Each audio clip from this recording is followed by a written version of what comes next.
Assalamu alaykum aziz qarindoshlar. Anglayotganinglar Zordun Sabirning Archa yaprog'i nomli postlar to'plamining davomi. 9. Kuchlik raddiya. Hayajon xuddi ichimlikdan keyingi kayflikka o'xshaydi. U chaqda odam har qanday qaramliqdan yonmaydi. Asadning xiyoli endi G'ilman hokim bilan ko'rishish, uchuq yo'ruq so'zlashishda edi. Hammani aytman, siz G'ilman emas, ixlos. Muni subhi mening qizim. Iqib tushgan burni, so'qchoq yuz qurilishi mening qizim ekanligini isbotlab tursa, yana nimishqa gap yo'rg'iltisiz deyman. Navada iltimosimni qabul qilsa, men 20 necha yillik buruqtumliqni oxirlashtirmanda yoshligimga qaytaman. Uni butun vujudim bilan suyman. Qolgan umrimni uning bilan birga o'tkazaman. Kechikib kelgan baxtmi lazzatlik. Demak, baxt ko'rinmoqda. Uni endi qochirib etmayman deganlarni ko'ngliga pukdi. U tongni to'rt ko'z bilan kutdi. U yerga yo'ruq tushmasda o'rnidan turdi-da, putining uchida mengib hamroning hovlisidan chiqdi. Qo'ngan uyda nashta qilish odatiga xiloflik qilib, etiz yo'llari bilan maydon tarafga qarab yurib ketdi. Sentabrning shabnamlik sahari uning yo'llariga unchi marjon chechib kutib oldi. Chepiqdan keyin ko'klab chiqqan yumron o't cho'plarning bargidagi bu unchi marjonlar uning yo'liga, oyoqlariga to'kildi. U yavu gullar mangziga qo'ngan rangdor unchilarni olqiniga elib so'ydi. Eriqlarda shivirlashib, suzuk toshlarni chaqnitib yiqiyotgan tog' suyi bilan yuzini yudi. Majnun tal va jigdilar shehida churuqlashayotgan qushlarga qarab havas bilan kuldi. Baxtdan hayajonlangan odamga hamma narsa yangi va go'zal ko'rinadi.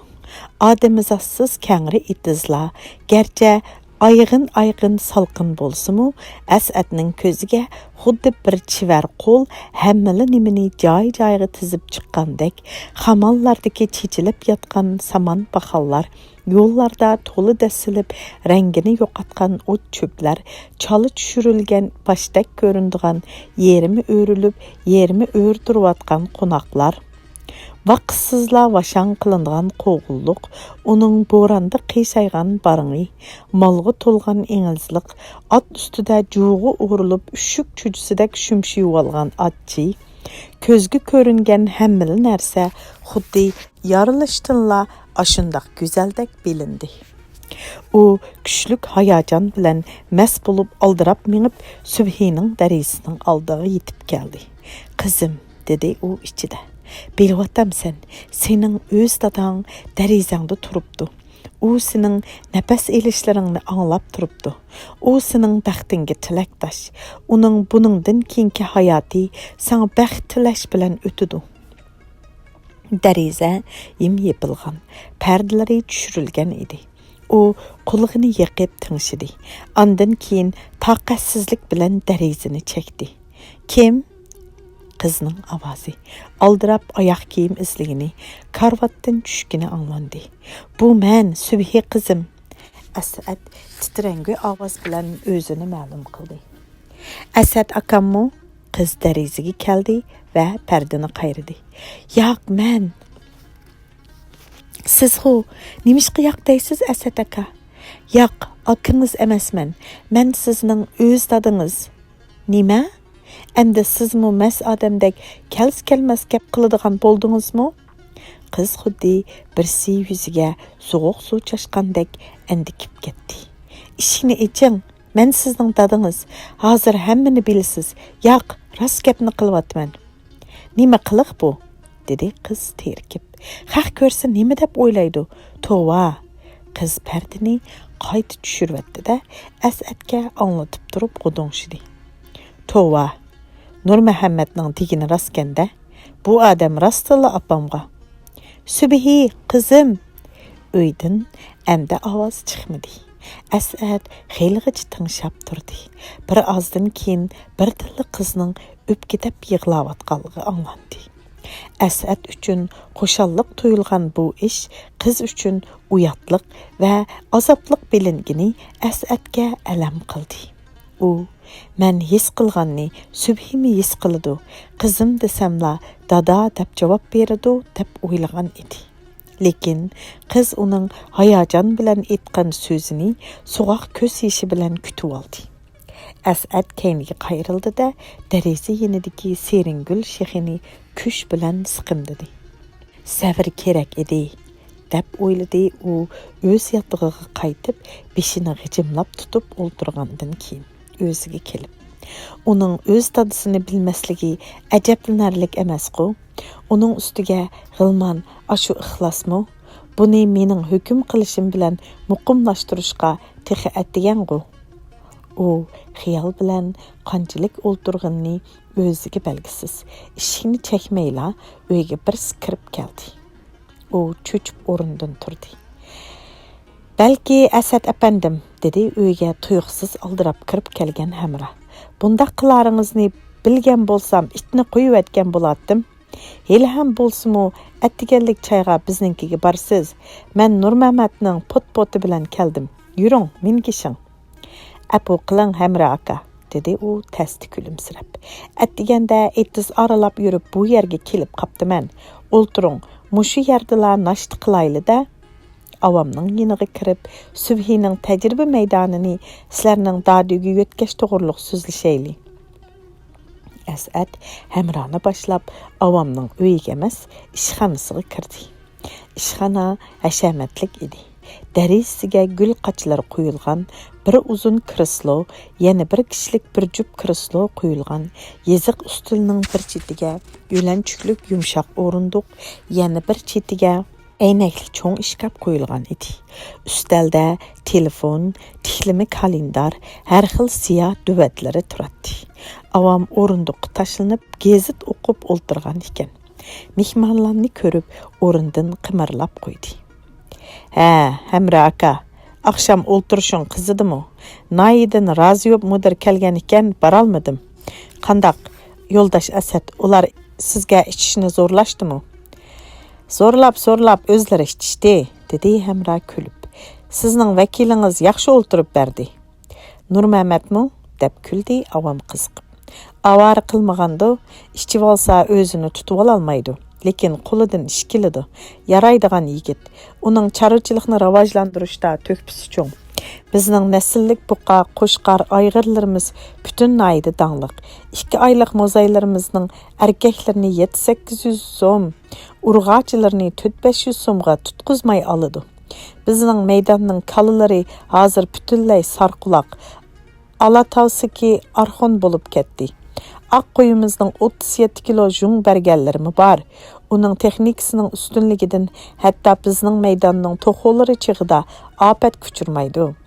Atrofdagi qo'shnilarning to'xolari qirilib bo'lgan yili hammala odamlar bizning to'xo fermamizdan chuji setib oladi.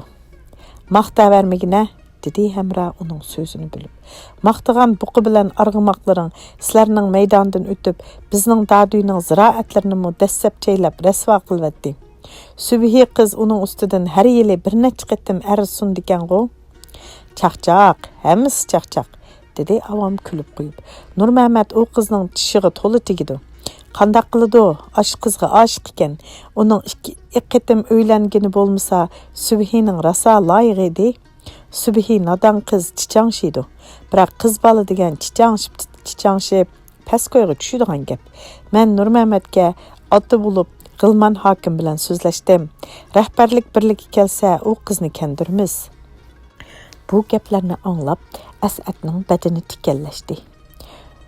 "Biz sizning oldingizga ashu Subhi to'g'riliq fikrlashgili kirdik", dedi Asad gapni o'z maqsadiga burab. "Uning urug' yetishtirish, tuproqni yaxshilash, mahsulotni oshirish qatorliq jihatlarda elib borgan ilmiy tajribalarni qadrlashga arziydi. Men shaxsan ash qizning amgakiga yordam berish uchun kelgan. uning qo'lga keltirgan zo'r natijasini o'z ko'zim bilan ko'rdim. Әмдікі gap sınaqdan o'tgan tajribalarni amaliyotda qo'llanib boyliq yaratish, uning ilmiy amgikiga yaxshiroq imkoniyat yaratib berish. Ammo bu ikkili ish sizlarda toza yaxshi qo'llashga ega emas ekan. Masalan, bug'doyni bedi bilan aralashtirib terish, bedini 3 yildan keyin og'dirib bug'doy terish ishlariga sizlar qo'shilmaydi ekansizlar. To'xtang-a, dedi avam taqat qilib turolmay. Qo'llashga ega bo'lmagan bo'lsa, siz aytgan natijalar nədin kepdi? Təcrübə etici sizlərning nazaringlarda bir zinnat buyum ekan, dedi Asad mu xafa bo'lib. İlim berar o'rinning biror shaxsning obro'yini ko'tarish uchun xizmat qiladigan narsa emas, u jamiyatga moddiy boylik yaratadigan narsa. Sizlarning hammanglar dokladinglarda ilmiy tarixchilikni ching tutdiq, mundaq sort, undaq kashfiyot barliq keldi degan so'zlar bor ekan. Lekin bu sort kashfiyotlar tajribaxonadan etizga ko'chmagan. Amaliyotda qo'llanishga kelganda partikomning birinchi shujisi bo'lgan odamning ideyasidan o'tmaydi ekan. Xo'sh, shundaq bo'lsinmi deyli. Siz zodi nima demoqchi? Demoqchi bo'lganim nayiti aniq. Siz qabul qilolmaganni Hamra aka butun kuchi bilan qo'llamoqchi. Biz Subhining tajriba etizinimi Hamra akaning dadiga yutgaymiz. Hamra aka bu yilqi 8600 mo yerga terildigan kuzgi bug'doyni bizning ilmiy usulda tarixchilik qilishimizga to'liq topshirib bermoqchi. Biz Hamra akaning daduyda ilmiy tarixchilikning unumini amalda ko'rsatib, kelar yildan boshlab butun nayda, butun illi vadisida qo'llanmoqchi. Niyatingiz yaxshi, g'arzingiz tushunishlik, dedi avam ochiq kulib qo'yib. Lekin kimni qayerga o'tkashni, qayerda nima qilishni partikom belgilaydi. Buni siz belgilab berolmaysiz. Subhi bizning maydonning odami. Uni siz agashtirib kelmagan. U o'rnidan turib, ustaldagi duvatlarni uyoq bu yoqqa yo'tkab qo'ydi. Uning qo'llari titirmoqda edi. As'admu o'rnidan turdi va uning ustili yeniga keldi. Ondan salmoqliq bilan partiya rahbarligi bilan ilm fanni qarama-qarshi qilib qo'ysangiz xatolashsiz yo'ldosh avam. Bizning partiyamiz quruq chuvi taraqiltadiganlarning ziynini oz tortmadi, dedi. Avam uningga aliyib qarab qo'ydi. As'admu g'azabini yo'shirib o'ltirmadi. Hamra ularning orasidagi jiddiylikni pasaytish uchun: "Nima bo'lding, hoy avam? Qo'ysang afkam. Subhini bermasangmi berma, taringni turmagina. Sana boshqa ishda bir tiyilli qojitimiz yo'q. Ash qizingning amgikini o'ptaroq tan qo'ysin deganimizda, bo'ldi, yuring Asad apandim. Qolg'iniga biz borg'u", dedi. Shunda qilib Asad bilan Hamra ko'ngilsizlik qaytib chiqdi. Mana qara, yaxshi niyat uchun 2 qatim raddiyaga uchirdim. Har ikkilisi mening qo'shallig'im edi. Bir odamning qo'shalligi yana birlarini xafa qildig'ini ajab-a? Nimishqa qo'shallik bilan xafalikning umumligi yo'qkina? deb o'yladi u Hamraning dadiga qaytib keldi. 10-chi maysalar. Asad bilan Hamra bug'doy mayslarini takshi o'sib chiqqan salo etizlarga zuxmallik bilan qarab turishadi. Bosh ko'zining larzan shamili ko'p-ko'p maysalarni so'yib o'tmoqda. Mana qarang, ilmiy amgikimizning tunji bixlari, dedi Asad hayajonlanib. Rost aytdingiz. Texnikaning kuch-qudratiga burundilla qoyil edim. Kelar yili mo'l usul ilishimizda gap yo'q. Bo'ladigan usul ko'kidan ma'lum. Shundaq emasmi, Asad apandim? Shu chaqda yo'lning nariqi tarafidagi oxirgi bir parcha sala etizga urug' selayotgan siyalka etiz beshida to'xtadi. Siyalkaning keynida o'ri turilib, urug', o'g'it va bida urug'ining tushish ahvoli, siyalka disklarining qanchalik tushayotganligi qatorliq inchik ishlarni kuzatib kelayotgan Subhi Asad bilan Hamrani ko'rdi-da, siyalkadan sakrab tushib udul u tarafga qarab mangdi. U beshiga nepiz havarang yog'liq o'rib olgan. Qop-qora chochlariga nepiz bir qavat etiz changlari qo'ngan edi. Uning chiroyidagi illiq tabassum Asadni bo'lakchilik xushal qildi. "Qarang-a, Subhi qizim", dedi ixtiyorsizla qizim deb vaqirab. "Mayslar xuddi yeshil atlasga o'xshab qapti", Sübhining maysalarga zo'q bilan qarab kelayotganligini ko'rganda Asad ichi-ichidan suyundi. Bir xil yo'shirg'ili bo'lmaydigan hayajon, otiliq mehri uni oldiga undaydi. Maylichi bo'lsa, u qizning chochlarini siypashga, yuzidagi chang to'zongni surtishga tayyor edi. Lekin qizning qaysi kundagi yig'isi uning yodiga keldi va to'xtab qoldi. Sizning sinoqdan o'tkazgan mo'l usul urug'laringiz maysiga aylandi. Ana qarang, munbat tuproq ustiga yeshil kimxob bo'lib yepilmoqda. Sizni tabriklayman, Subhi. Subhi qo'l yog'lig'i bilan og'zini to'sab, cho'g'daq qizardi. Sizni tabriklayman, Asad aka. Sizni tabriklayman, Hamra aka. Sizlar bo'lmasanglar, mening tajriba etizimning mevalari birinchidan keng etizga chiqolmaydi. Ikkinchidan yeshil maysa bo'la olmaydi. Uchinchidan bizni bunchalar xo'shal qila olmaydi demoqchimisiz? Dedi Asad uning gapini bo'lib. Qiz alqanlari bilan yuzini tutib kuldi. Qani, mayslarning quyuq shalangligini ko'rayli, yuringlar, dedi Amramu xo'shal bo'lib. Bedilarmi undimikin? Uchaylan etizliqqa kelib, qur-qur ungan bug'doy mayslari yanida zo'ngzuyib o'ltirishdi. Yumshoq, usti oqirishga boshlagan nam to'pidan xuddi qarg'ay yapriqidek yengni bo'lib unib chiqqan bug'doylar tekshi va jonliq edi. Hamra bir tal bedi maysini chimdib tutib olib, olqiniga qo'yib edi. Subhi xuddi beshidan bir tal chechini yulib olgandek silkindi. İşçiniz ağırmamdı, nimancha yurigi taş adamsiz, dedi Hamra Asadga qaradi. Ko'rdingizmi, buning achchig'iga hech nim deb bo'lmaydi. Ular qaqoqlashib kulishdi. Shu chaqda yiroqdan buqining to'p-to'zitib ho'kirgini anglandi. Mana Nurmamatning qirg'uch tanklari, dedi Hamra g'arib tarafga uzoq qarab. Achchig'ingizning kuchini endi ko'rsang, qizim. Traktorchi bilan siyalka boshqarayotgan yosh yigit ularning yeniga keldi. Traktorchining qo'lida kulush bor edi. 1, 2, 14, 15, 16 ni ho'kirdi, dedi siyalka boshqarayotgan yigit buqining ho'kirishiga zo'xlanib. Bundaq no'chi buqini hech nardan topolmaysan, jumu?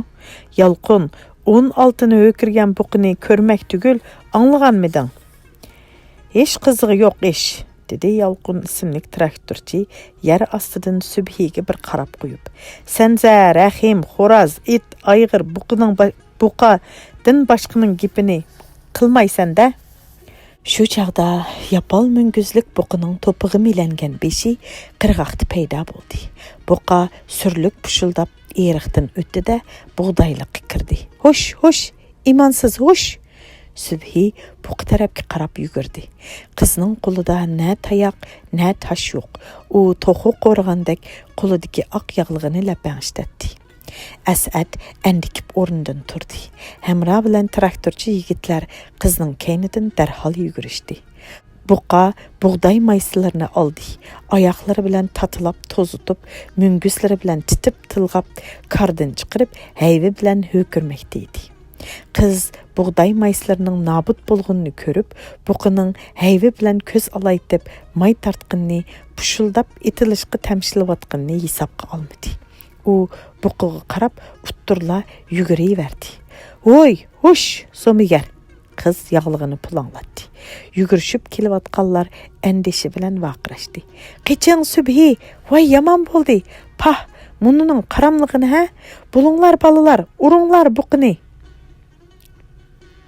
Buqa tuyuqsiz tumshig'ini ichiga tiqib, pushildab qizga etildi. "Apa!" Subhi qattiq chaqirdi. Ikki yigit bu chaqda qizning yeniga yetib borgan. Ulardan birsi siyalka boshqarg'ini kayniga traktor haydigan Yalqin ismli oldiga o'tdi. Buqa qizga etildi. Ammo Yalqinni yapol munguzi bilan yerdan yulib elib, silkitib atdi. Yalqinning buqi munguzlarini chaqqonlik bilan tutib olgan qo'llari munguzdan bo'shab havoga xuddi uchayotgan qushning qantidek lapildidi-da, qattiq qirg'oqqa beshichi tushdi. Buqa qizga ikkinchi qitim etilganda uning tumshug'iga zarb bilan kulush tegdi. Bu kulush urg'uchi Hamra edi. Hamra ikkinchi qitim buqining jon yeriga urgan chig'i buqa qattiq silkindida bir ho'kirib etib kelangsiz gavdisini yonga tashladi. Buqining burnidan qon oqmoqda edi. Ko'zi dahshatlik alayib, og'zidan ko'pik chiqmoqda edi. Hamra bilan As'ad yolqinni yo'ladi. Uning peshonasi qattiq surilgan, chiroyi qog'ozdek tatirib, lavlari ko'kirib ketgan edi. Subhi heliqi havarang yog'lig'i bilan yigitning qon eqiyotgan manglayini yugab tangdi. Qizning nozik barmoqlari yigitning qo'yuq sochlarini keyniga qartib, tez-tez taravotganda yigit ko'zini ichib qizga qaradi. "Yolqin", dedi uning beshini yo'layotgan Hamra. "Qandaqroq?" "Beshim", dedi yigit o'rnidan turib ketishga tamshilib. U boshqalar oldida bo'libmi qiz bola oldida dalayib yetishni uyatliq biladi. U qattiq og'riyotgan beshini asta silkib qo'yib o'ltirib oldi va "Sal qiyotidi", deb qo'ydi tasda kulimsirab. Doktorga tezroq aparay", dedi qiz bir xil tabiiy kuyimchanlik bilan ko'ziga yosh ilib. Isit, bu kalalarning dardini qachongacha tortimizgina? Birinchidan bug'doyni, ikkinchidan Yolqin yigitlarga xos chaqqonlik bilan o'rnidan turdi, lekin santurilib ketdi. As'ad uni yo'lib oldi. 10-sinfni tugatdi. Yaxshi o'qidi, lekin oliy maktabga bora olmadi. Mana 1 yil bo'ldi. Eng yaxshi traktorchi bo'lib ishlayotdi. Uyga bordi, ish kushini tugatibla kitob o'qiydi. O'qimaydigan kitob yo'q, xanzuchinimi o'qiy oladi. Beg'idagi buloq suyiga shaqratma yasab, suvdan to'q chiqarib olgani cho'taxi. Kombayndan tortib qo'l soatigacha hammani nimani remont qila oladi. Kishicha radio, televizor, un olg'u remont qilib pul topadi. Buning muni qo'llari qo'l emas, gul. Hamra Yolqinni maqtab mo'risiga qo'lini qo'ydi. U qizirib puti bilan yerni sijidi. Ular endi ko'zini olaytib, pushuldab yotgan buqining atrofiga o'lashdi. "Az bo'lganda 2 pun yerning bug'dini yo'qotdi", dedi Subhi buqini jo'nib. "Birinchidan Nurmamat texnik ziyonni to'lisin, ikkinchidan Yolqinni davolasin, uchinchidan bundan keyin buqa va ayg'irlarni qo'yib bermaslikka va'da berib to'xtamga qo'l qo'ysin. Shundoq qilmasa buqini bermaslik kerak. Ammo bu qitim uning bilan deyishib qolamiz-da", dedi Hamra chiroyli burtini qimirlatib qo'yib. Ular buqini turg'izish uchun harakat qilayotganda, yiroqdan ot o'ynatib kelayotgan Nurmamat ko'rindi. Uni ko'rgan siyalkichi yigit: "Keldi, Hamra aka, ani kelyotdi. Qani deydigan gapingni tayyorlab ol", dedi qiziqchilik ko'rishga aldirab. Nurmamat yashargan bug'doylarni etig'i dastib, 6 o'rim qamtisini beshi ustida pulanlatib, shash arg'imoqni o'kirak tashiltib kelmoqda edi. "Qaranglar, etig'imi chayiltib kelyotganni", dedi Subhi terkib. "Hamra aka, buningga tetib qo'ying-a." O'zining butun aqliy quvvati va bilimi vaqtini mushu bug'doy uchun sarf qilib, hashamatlik shahardagi jonga rohat turmushdan voz kechib, 3 kundan beri to'pig'i melinib, herib charchab ishlab yurgan ilmiy xodimga Nurmuhammadning qiliqlari yot va yirginishlik tuyuldi. As'ad qo'shimisini turib, egiz gavdisini tik tutib, 2 qo'li bilan Nurmuhammad yetib kelib, o'ngsili uchib, qamchini pulanlatib vaqirganda g'azabini bosolmasdan: "O'zingizning inson ekanligingizni unutib qolmang, Nurmuhammad ukam", deb baqirdi. Bu uning vujudidagi eng qattiq gapi, boshqalarga ishlatiladigan haqorati edi. "Nima inson?" dedi Nurmuhammad o'zangini ching dastab, hozir sakraydagandek ko'tarilib. 3000 so'mlik buqining burnini qanatgan odammi insonmikan?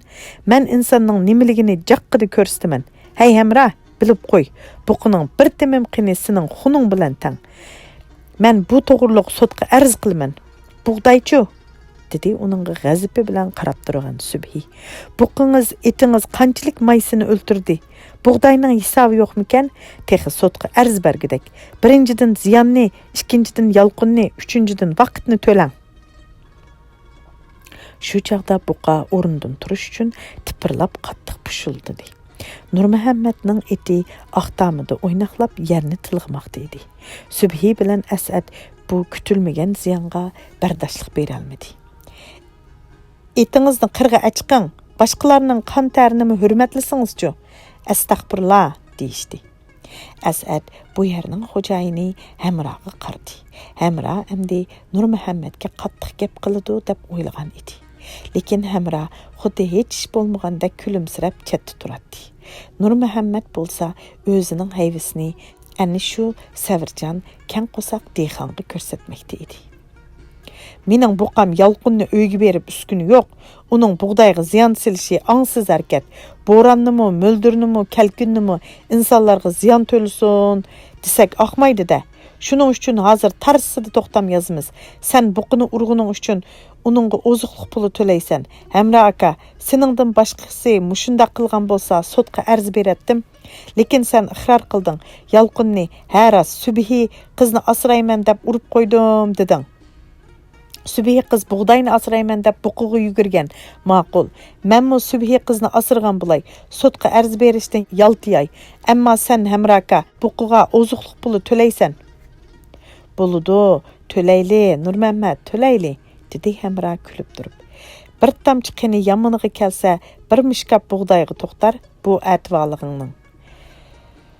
Bu degan birinchi qon Gollandiya nasldan, dedi Nurmuhammad endi o'rnidan turib, yer puravatgan semiz buqini qamchi dastasi bilan ko'rsatib. O'ltirib qo'ysang, hech bo'lmasa, muddatsiz qamoqqa keslatding. Ya Allah, bir nazar qiladigan yeri kep qaptikan, dedi Hamra kulib turib. Jarimani bilan qamoqdan qutulib olgan bo'lsam, menmi baxtli ekanman. Qani andaq bo'lsa chektirgina ag'achchida. Nurmuhammad etidan tushdi. Hamra gullik xaltasining yipini chimaltikiga o'rab, xaltini sangilatdi. Nurmuhammad xaltaga qo'l soldi. Bu kelishishga Subhi qarshi chiqdi. Siz arz bermisiniz, dedi u Nurmuhammadga olib. Men arz berman. Menni bir ish qilsam shun buya bo'lib unisiz. Bu jahon siz uchun yaralganmidi? Qaynimang, dedi Nurmuhammad qizning ko'ziga qarab kulib turib. O'zingizni asravatsam jaqqida hujum qilyapsiz-a? Qani Asad apandim, chekib olmamsiz. Asad nabut bo'lgan maysilardan texichila ko'zini uzalmay, xiyol bilan qarab turadi. U Hamraning buni harsiz Nurmuhammad bilan shuncha ziyonni ko'rib turibmi, yaqinlashmag'iniga, yanala darhol do'stlik izhor qilib o'ltirishiga hayron bo'ldi. Shunda qilib ziyon tortdiq-da, dedi u Hamraning yeniga zo'ngzuyib. Kam bo'lganda 5-6 ming tal maysi o'ldi, isib maysilar. Qaysi bir ziyonga yig'layli, Asad apandim, dedi Hamra kulib qo'yib. Dehqon bo'lgandan beri o'lgan mayslarni hisoblab kelsangiz, yer yuziga sig'maydi. Lekin dehqon o'lganni hisoblamaydi. Ko'kligini hisob bizga. Maysi o'lgan bilan yer o'lmaydi. Yerli bo'ladigan hammani tirildirib olg'ili bo'ladi.